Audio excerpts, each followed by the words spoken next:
friends, welcome back to my channel once again. Hope you are all fine. আশা করি আপনারা ভালো আছেন। B Ed 4 semester complete হয়েছে। অনেকেই এখনো পর্যন্ত কিছু সমস্যা বা প্রবলেমে রয়েছেন। তাদের ক্ষেত্রে কিছু উত্তর দেওয়ার জন্য সামগ্রিকভাবে এই ভিডিওটা বানানো। প্রথমত আগামীকাল পর্যন্ত কিন্তু রেজাল্ট কালেকশন করা হচ্ছে ইউনিভার্সিটি থেকে।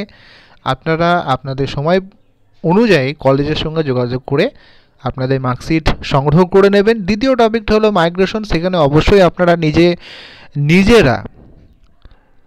নিজেদের ডকুমেন্ট নিয়ে ইউনিভার্সিটি যাবেন, সেখান থেকে মাইগ্রেশন সার্টিফিকেটের জন্য আবেদন করবেন এবং যেমন টাইম দেওয়া আছে 10 দিন, অবশ্যই 10 দিন অপেক্ষা করতে হবে, কিছু করার নেই।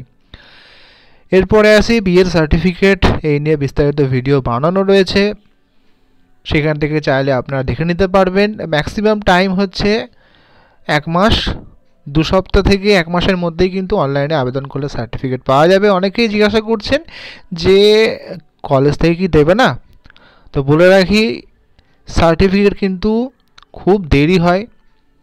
যারা 2015-17 ব্যাচ ছিল, মানে ইউনিভার্সিটির প্রথমে, তারা কিন্তু সবে লাস্ট ইয়ারে পেয়েছে, মানে 2 থেকে 5 বছর লেগে যায়। তো অতদিন অপেক্ষা না করে যখন আসবে আপনারা আবেদন করে নিন, আপনারা পেয়ে যান। একই তো ব্যাপার, সেটা ডিজিটাল হোক বা হার্ড কপি হোক।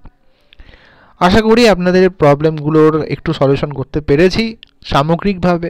এরপরও যদি কোনো রকম সমস্যা হয় তাহলে আপনারা ভিডিওর কমেন্ট করতে পারেন, অথবা আমাদের গ্রুপ রয়েছে সেখানে জয়েন করতে পারেন, বা আমাকে পার্সোনালি মেসেজ করতে পারেন। চেষ্টা করব সেগুলোর উত্তর দেওয়ার। ধন্যবাদ সকলকে।